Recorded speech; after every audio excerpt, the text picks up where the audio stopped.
Dredger দিয়ে নদীর তীর ঘেঁষে তোলা হচ্ছে বালু। পাশে মহানন্দা সেতু ও দেশের সবচেয়ে বড় রাবার ড্যাম।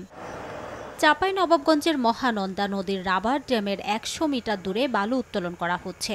এতে হুমকির মুখে পড়েছেন ড্যাম ও পার্শ্ববর্তী সেতু। সদর উপজেলার প্রশাসনের তথ্য মতে গত বছরের ১৪ নভেম্বর বালু তোলার অনুমতি দিলে ডিসেম্বর থেকে ওই এলাকায় বালু তোলা শুরু করে বেসরকারি সংস্থা ব্রতি। কিন্তু এলাকাবাসীর অভিযোগের প্রেক্ষিতে সম্প্রতি কাজ বন্ধের আদেশ দেয় উপজেলা প্রশাসন ও উন্নয়ন বোর্ড। তবে সেই আদেশ না মেনে কাজ অব্যাহত রেখেছে সংস্থাটি। এতে ক্ষুব্ধ স্থানীয়রা। বালু উত্তোলন করার ক্ষেত্রে অনেক ঝুঁকিপূর্ণ হতে পারে, কারণ মাটিগুলো এখানে যেসব মাটিগুলো দেখতে পাচ্ছেন এইসব মাটিগুলো সবগুলো ধসে যাওয়ার সম্ভাবনা বেশি থাকে। বালু উত্তোলন করলে আমাদের নদীটা রাবার ড্যামটা হারিয়ে যাবে, আবার জমি যেগুলো আছে পাশের এগুলো মনে করেন নেমে যাবে একেবারে, আর মহানন্দা ব্রিজের অনেক সমস্যা হবে। বাংলাদেশের সর্বোচ্চ বৃহৎ একটা রাবার ড্রাম এখানে হয়েছে, তো এই রাবার ড্রামটা এখন ধ্বংসের মুখে, প্রায় একটা হুমকির মুখে।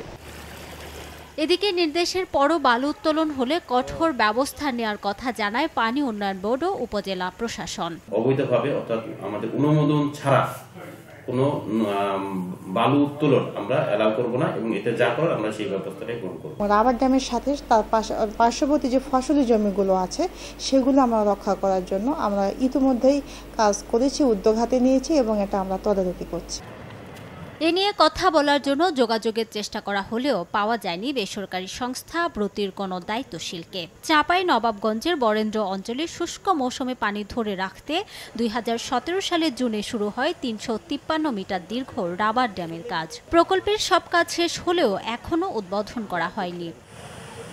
সময় সংবাদ, চাঁপাইনবাবগঞ্জ।